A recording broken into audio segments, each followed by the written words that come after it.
ایک صاحب کی بچپن میں ان کے بچے کی ڈیتھ ہوئی, اتنی بڑی داڑھی ان صاحب کی, ایسی طنزیاں باتیں کر رہے ہیں, میرے بچہ ہی ملا تھا اللہ کو مارنے کے لیے, اور پتہ نہیں یار میں تو نماز بھی پڑھتا ہوں, صدقے بھی کرتا ہوں, سنا تو یہ ہے کہ صدقے سے بلائیں ٹلتی ہیں, اس طرح کی طنزیاں. میں نے کہا یار تم کافر ہو جاؤ گے, کیا باتیں کر, بچہ تو واپس آئے گا نہیں.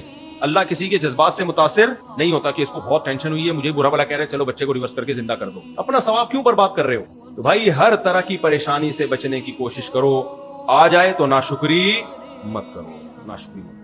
ہمیں اللہ نے جو نعمتیں دی ہیں وہ نعمتوں کا ریشو زیادہ نہیں بلکہ بہت زیادہ ہے.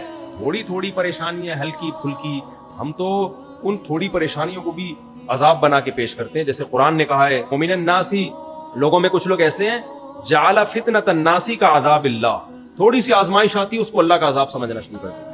تو اللہ نے دو طرح کے لوگ پیدا کیے ہیں, شکر گزار اور ناشکرے. تو اللہ ہم سے کیا چاہتا ہے, ناشکرے بنے یا شکر گزار بنے؟ شکر گزار. اور شکر میں سب سے پہلے کون ہے؟ اللہ.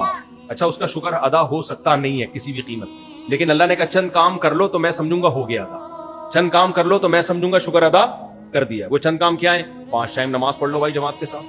سارا دن تو اللہ نمازیں نہیں پڑھوا رہا ہم سے, 5 ٹائم پڑھ لو نماز. تو کوشش کریں گے کہ نہیں کریں گے؟ اللہ نے کہا رمضان کے روزے رکھ لو, پورا سال کھاتے ہو, 1 مہینہ کیا کر لو ناغا, زندگی میں 1 دفعہ حج کر لو. کیا خیال ہے بھائی؟ کوئی زیادہ مشکل پیکج نہیں ہے. فرض زکات سال میں 1 دفعہ.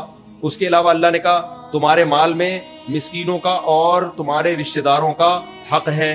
ان رشتہ داروں میں سب سے پہلے ماں باپ, بیوی, بچے, ان پہ خرچ کرو. اگر آپ خرچ نہیں کرتے تو اللہ کی نظر میں آپ کا شمار شکر گزاروں میں ہوگا, ناشکروں میں ہوگا. کچھ لوگ دولت پہ سانپ بن کے بیٹھے ہوئے ہیں, دیسی گھی کے پیسے بچوں کو کھلاتے ہی نہیں ہے دیسی گھی. بھائی اللہ کو سخی پسند ہے. اللہ کہتے ہیں میں نے تمہیں دولت دی ہے, کسی کو میں نے غریب بنایا. کافر کہتا ہے میں نے اپنی محنت سے پیسہ کمایا. بھائی اللہ کہتے ہیں نا یبسط الرزق لمن یشاء, میں جس کو چاہتا ہوں دولت دیتا ہوں, جس کو چاہتا ہوں چھین لیتا ہوں. اب جس کو چھینی ہے وہ صبر کرے, جس کو دی ہے وہ غریبوں پہ خرچ کرو.